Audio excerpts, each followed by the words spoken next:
Folks, we don't talk about it much in our podcasts, but our Effective Manager Conference, our Effective Communications Conference, and our Effective Interviewer Conference are all available to be delivered in-house at your corporation, your firm, your organization.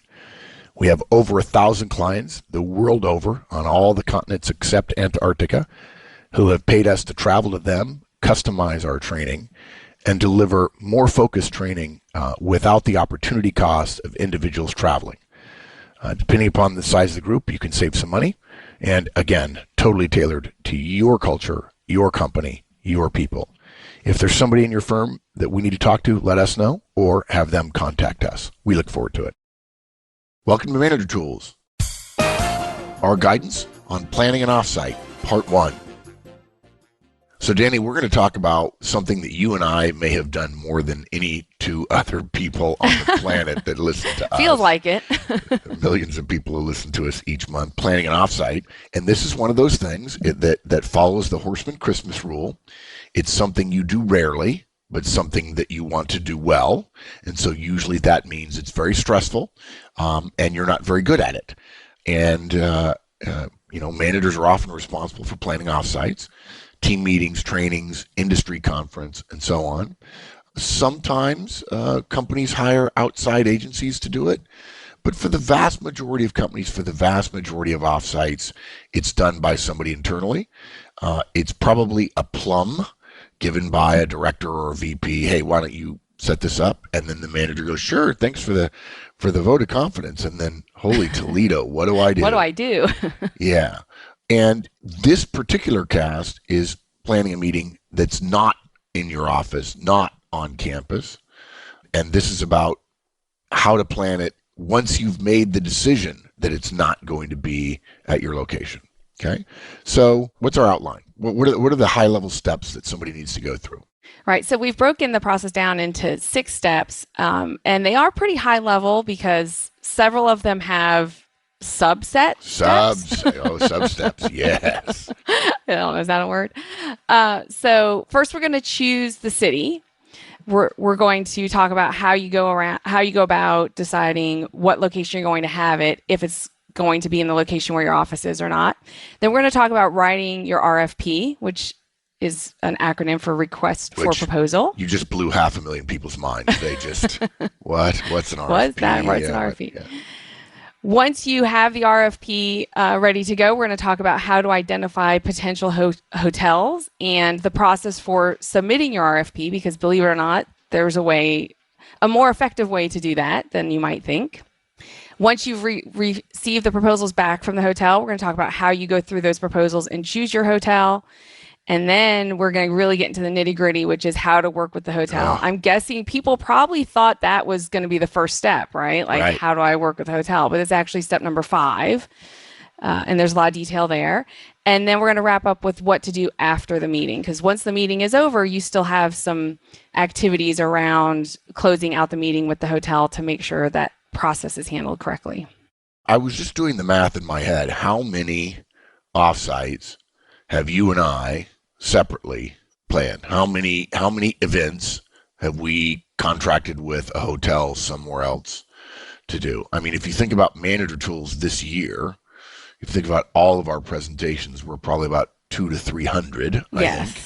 Yes. So let's assume that for roughly 5 years, and we didn't start doing a lot of the public stuff for a while. You did them in your previous role. What do you figure the number is? I've got to say, total for both of us? Oh my gosh, more than 1,000, probably 1,500, right? Yeah. And after a while, you get good at it. and yet it's still frustrating, right? Yeah. So don't make the mistakes we made learning on your own. That this is why Manager Tools exists, right? Don't make the mistake that Mike and Mark made years ago because nobody taught us this stuff. Don't go through the pain and suffering that Danny and I went through in all the years planning things at hotels and having hotels say, "Oh, I'm sorry, we didn't." We'll have to put somebody somewhere else. I'm sorry, we'll actually have to move your whole meeting somewhere else. Yes, that happens. Gee, we have a contract. Well, Okay. First rule: choose the city. Right. Sometimes it makes sense to hold your meeting in a different location, different city than where you are or where your office is or where the headquarters is located. And here, can I interrupt? I'm going to be doing a lot of interrupting here. Yeah. 25 years ago, folks, we're recording this in 2015. 25 years ago, depending upon the industry you're in and whether or not it was reward and so on, this is a pretty simple thing. If it was an offsite that wasn't about rewarding someone, and it wasn't an industry conference, I think, Danny, is it safe to say this guidance is going to be for an internal company meeting for the most part? For the most part, yes. Yeah, simply because if I'm at General Electric, the chance that I'm planning an industry meeting is pretty low. It's much lower than if I were planning a GE meeting that's an offsite. Certainly, you could still use this guidance, guys, if you're doing an industry meeting. Although, generally speaking, when you do an industry meeting, it's much more likely that you're going to have a third-party vendor involved that does marketing, meeting planners, and so on. Right. Okay, 25 years ago, there were a lot less distributed teams, virtual teams, remote teams. And so offsites typically included a team that, let's say, was in Seattle, and they would go offsite in Seattle. And so then there weren't hotels, there weren't airfares, and so on. The biggest change in offsites has been that because remote teams have become more prevalent, there are more offsites that require more people flying. Right. And so when we say sometimes it makes sense to hold your meeting in a different city, some of you who have remote teams go, well, that's true because there is no city that is the opposite of the other city. So for those of you with remote teams, yeah, certainly you could choose to have it at a hotel where one of your people is. That's certainly fine, but that would still qualify as having to plan an offsite because it would be an offsite for everybody else. For example, at Manager Tools, none of us is in the same city, right? Exactly. So yeah. we're anytime we do an offsite where we're all getting together, it involves most of us getting on a plane. Right. And hotels. And hotels. And, we're talking less than 10 people, so it doesn't require an RFP. But we're going to give you the full Monty here, folks, and you can pick and choose depending upon the size of your team and the size of your company and so on.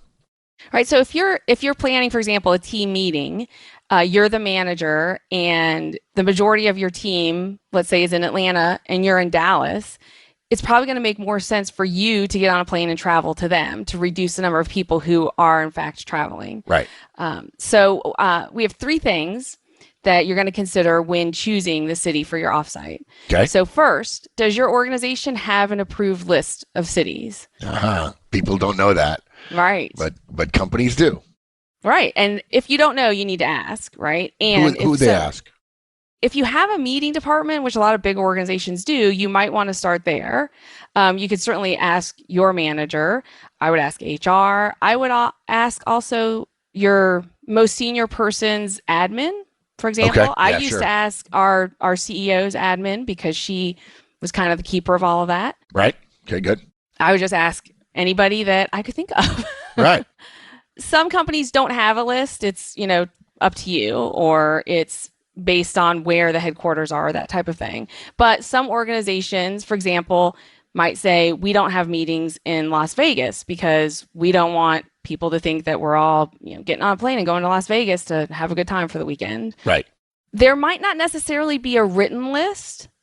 This was true where I used to work, the American Cancer Society. There wasn't a written list other than we didn't do it in Las Vegas. But there were cities that were traditionally or historically used. And so there was kind of an unwritten list that had developed over time. And that was primarily, for us at the Cancer Society when I worked there, that was primarily dependent on cost. There were some locations that it was just cheaper to get into. Right. And obviously, cheapness to some degree includes ease of airplane flights. Right. Good. Okay. That's important for you to know about, even if there's an unwritten list, because if your company is used to having meetings in Dallas and that's kind of the tradition, or Chicago or Atlanta, and you say, hey, we're going to go to San Francisco, you need to be prepared to explain that decision to your boss or your boss's boss. And you better have a really good reason, like you got a great deal on a hotel. Yeah. You're going to pair it with another meeting with a big client or something like that to back Right. up your decision. Now, you might think, well, they all go to these places, but let's be creative and go somewhere else. But you don't know the backstory about Dallas and Chicago. You don't know that the company has a deal with United, and so therefore it's easier for everybody to get into Chicago. I think if you're a real neophyte doing this, consider how many airline flights it will take. If somebody lives in Tallahassee, they can't get to San Francisco in one flight, I don't think. Or even if they can, they have to go away from the primary airline that more people tend to use at your organization. And that creates another potential red flag on somebody's expense account. Why did you go to San Francisco? We don't have any clients there. Or why are you flying not on our normal airline? And I've seen it happen. You go to an unapproved city because it makes sense, and it can be fine, but have your ducks in a row. As Danny said, tell them, look, it was actually cheaper than going to Dallas because of this, this, and this. And yes, I looked at that and determined this, this, and this. And so therefore it was a wash. And as Danny said, we already had something else going on related to it. Yeah, and I would definitely recommend briefing your boss on that beforehand. Yeah. Because you don't want the questions coming up to your boss after the fact when expenses are being submitted and your boss not knowing. Yep. And your boss maybe being in a meeting with her boss and being asked those questions and not knowing. So cool. Good. Okay. So we've kind of started to allude to this. Next, you're going to think about the travel requirements for your attendees, and if you have the budget in order to cover those travel costs. Right. You're going to think about how many people are going to have to travel and how they will travel. Are they going to be flying? Are they going to be driving? Check out ticket prices online to determine if there are significant cost differences between destination cities. You actually need to sit down and do the math, compare the ticket prices, do the math, and think about... You do the math.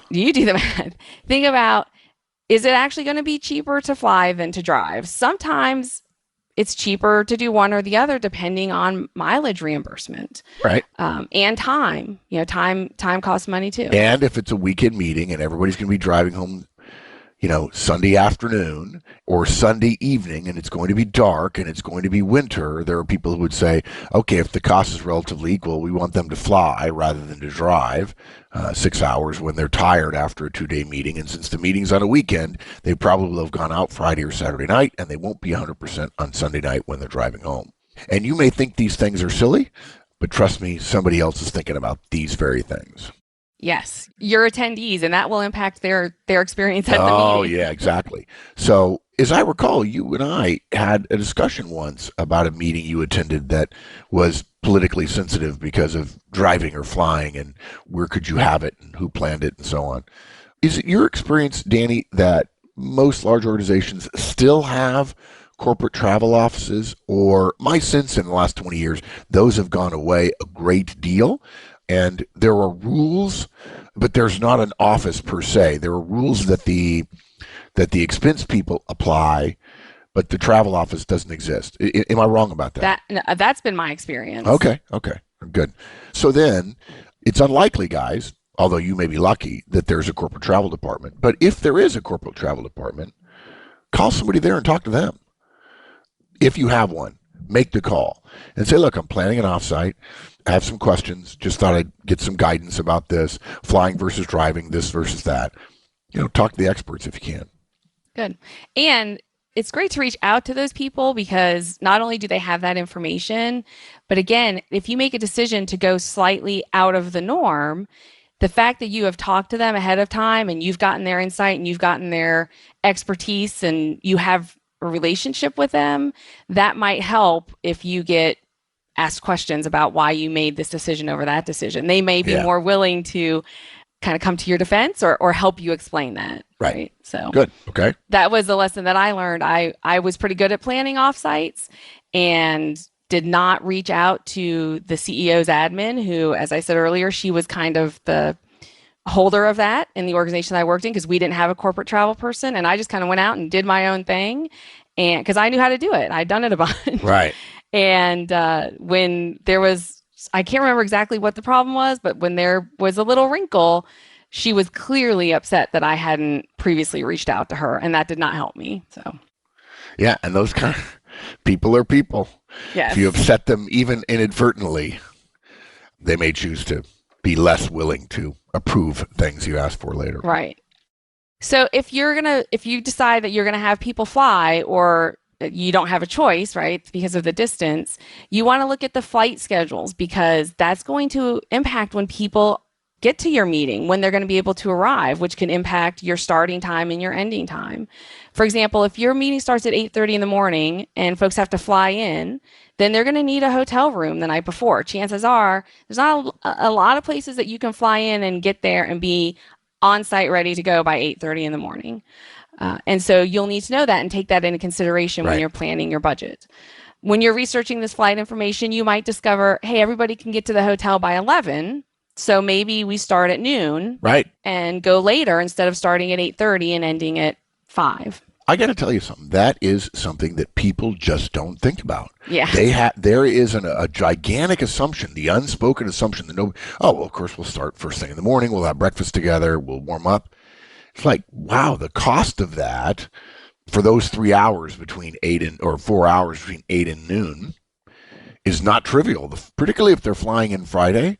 Friday afternoon flights are more expensive and tighter generally, and so therefore I hope one of the things we're going to talk about is what day of the week later, but it's been my experience actually that provided you run a really efficient offsite, I mean with tight agendas and so on, that you do it during the week. But if you can't run an efficient meeting, but starting at noon and going to maybe 7 and eating dinner together, and then starting the next day full on, you can get a great deal done. Absolutely. And then you might find out, hey, if we finish up by 2, everybody gets out, everybody gets home that night, and then you're only paying for one night hotel Yep. instead of 3, possibly. Right. So you want to check return flight schedules too, because it's very easy to lose the money you saved from starting the afternoon because people have to stay over that night. Yeah. And since we're talking about airline travel, we do have guidance about that elsewhere, folks. And in our other guidance, go to the map of the universe and look for it. We certainly have casts about picking your airline seat and those kind of things. Hopefully, those things are easily enough done for the majority of you. But try to avoid late afternoon flights into and out of Dallas in the summertime because of thunderstorms. If you're going to fly out of Chicago during the dead of winter, get the first flight out. They have extra planes there from the night before. Don't take the last flight out of any place to any place else, or the last flight into any place, because for now anyway, and I think for the foreseeable future, the airline industry is so tight on capacity. Unless you have significant status, you simply don't have control of your airline flights. So take advantage of that guidance as well. Good. All right. When you're also thinking about travel costs, you don't forget to include the ground transportation costs. This is an area that I think a lot of people don't think about. They think about the flights and hotels and that type of thing, but they don't think about how are people going to get from the airport to the location, back to the airport. If they're staying at the hotel, but you're having the meeting somewhere else, how are people going to get from the hotel to the meeting location? All those kinds of details. Sometimes taxis are not always the most expensive option, but often they are. Right. My experience has been probably 85 to 90% of the time, they're going to be the most expensive option.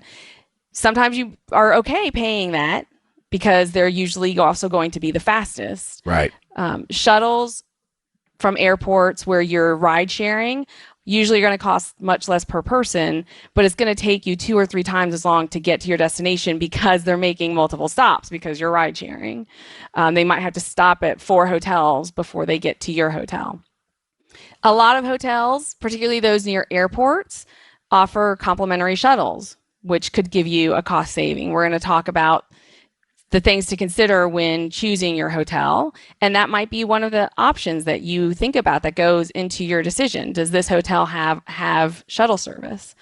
Some hotels have not just shuttle service between the airport, but in the general area too. And so they can take you out to dinner and then back to the hotel. Again, all of that stuff can really add up very quickly to your meeting costs. Most people haven't thought this through as much as you and I have planning these things. So is it safe to say, you've mentioned this several times, to consider that, think this through, and so on. It ends up being a spreadsheet to some degree, right? Of all the, I mean, Oh, if you're trying to absolutely. do it in your head, guys, you're probably missing three or four things that may make the difference. Now, look, if you have a $10,000 budget, $100 difference is nothing to worry about. But if there are 8 factors that add in, and you have to consider the flight costs for 6 different people, you can't keep all that in your head. You can't. Right. And I would also suggest Uber as an option, unlike sometimes unlikely at airports. But depending upon the situation, my experience has been that today, I hate to say it, and I love to say it too, that taxis have been so uncompeted against for so long, they've gotten lazy and sloppy, and Uber has them riled up quite a bit. And having ridden in Uber many times, I find it useful and cheap and fairly efficient.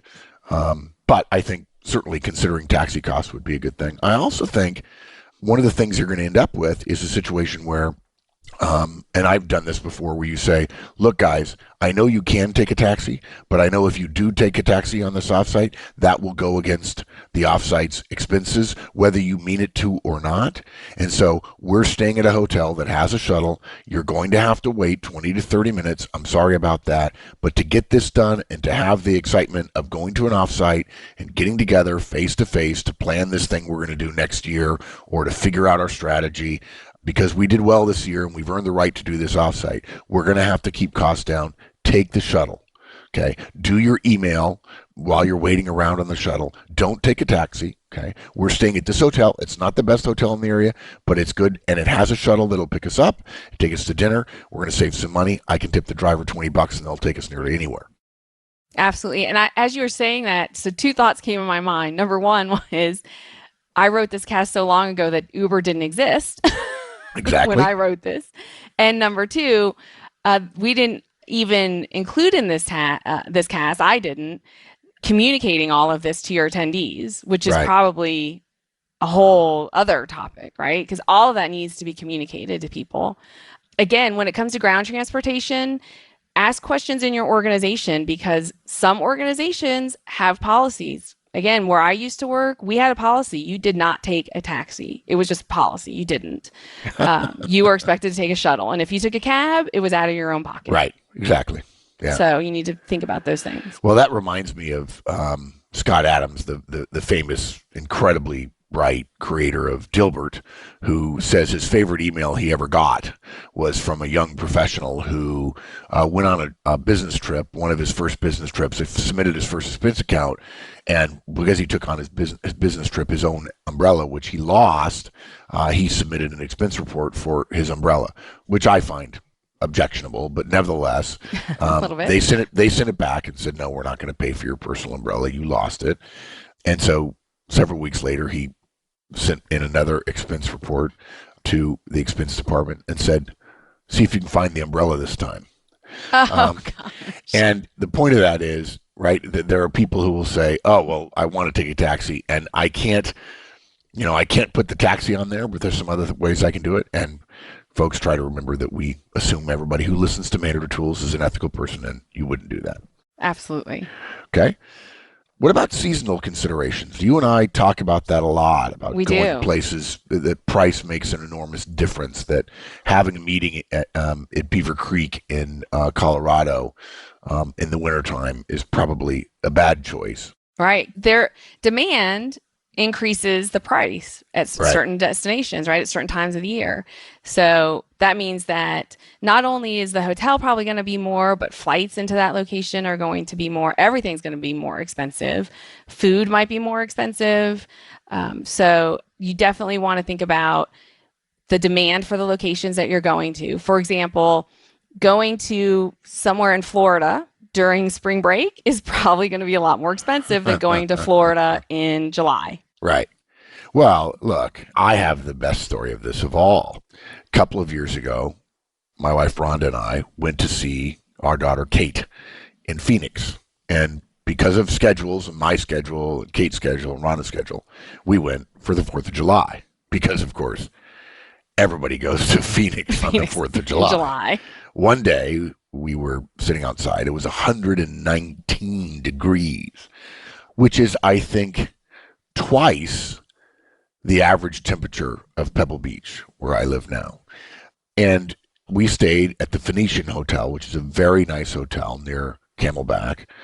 I think it's Camelback. It's not Saddleback. Yeah, it's Camelback. And we had a fabulous suite. I didn't realize it was the first time I'd stayed at the Phoenician ever. I'd stayed at Biltmore before when I went to Phoenix on business, and we stayed at the Phoenician, and we had a magnificent, expansive suite with a gorgeous balcony that overlooked all of the valley, and we could watch. We ended up watching fireworks shows there, and it was $319 a night. It should have been, in my opinion, compared to other places, it could have easily been a $2,000 a night suite. Nice. Now, you may say, "Oh, geez, Mark, I don't want to do an offsite in Phoenix in July."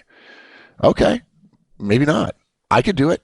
First of all, they have good air conditioning there. If you're going to have the meeting inside, you'll be fine. Right. I wouldn't do it with a group from Minneapolis that might melt, but you absolutely need to consider this. We consider it when we plan all of our conferences about having people fly in, and where we don't want to have something because we're simply going to be priced out of it. Or if you're not priced out of it, the availability is going to be so hard, you may have pressure on the date. If you're going to Chicago in spring, where it starts to be really nice, people fly in. There are all kinds of festivals, there are all kinds of conferences and conventions, and what ends up happening is there's just not the space. And then suddenly your dates are in flux, and that's not good. And all of this is a bit of a Rubik's Cube, right? I mean, you could pick the date and then discover the two locations you have. There's nothing you can do. Even if you say Rochester, Minnesota, there may be a gigantic festival, and there are no hotel rooms. Same thing with almost anything. Or the hotel rooms you might like are simply in a price range that are unavailable. So even your date could hypothetically change. Absolutely. Always a good idea to check community calendars or city calendars for things like big conferences, big conventions, particularly if the location you're going to has a big convention center, because that will cause spillover into the other properties in that location. And speaking of dates, look, we've done it before. I've done it and I've missed it. When you're planning it, whatever calendar you're using, it's probably going to be an electronic calendar. Have your electronic calendar show you all of the holidays. As an example, we do public conferences on Tuesdays and Wednesdays often, sometimes Tuesday, Wednesday, Thursday, when we do effective interviewer conferences. And we plan a Tuesday, Wednesday. They look good. It's convenient. We can get somebody there, and then we forget that the Monday's a holiday. Yeah. Or we do, let's say, a Thursday, Friday gig with a client. They ask for Thursday, Friday, and we look at that Thursday and Friday, and I'm available or Dana's available to go, and then we don't realize that they didn't think about it, and we didn't think about it, and the Monday is a long weekend holiday, and you're simply going to have people say they can go to the Friday session at the client and then not go. Or, hey, I'm really sorry, I've got to get out of here for a 3-hour telecon at 3 o'clock this afternoon, or 2 o'clock, or 1 o'clock. Yeah, sure, okay, whatever. Or people just don't show up and take the pain of it. And basically, their training budget, which gets hit for the $1,000 that the company is internally charging them for the training, pays for them to go on vacation a day early. So consider holiday schedules, consider location schedules. There are certain things that happen. And as Danny says, you can go to the locations website, and there's all kinds of community calendars. All right, so that's step one, choosing your city. And we didn't even dig into it at the level that often Manager Tools does. Yes. Because there's just so much here.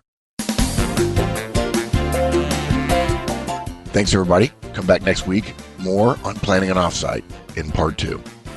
This podcast was produced by Manager Tools. Manager Tools creates actionable management guidance every single week. To receive additional materials via our newsletter and to find products for situations you may face as a manager or a professional, go to www.manager-tools.com. Search for Manager Tools on Facebook, Twitter, and LinkedIn.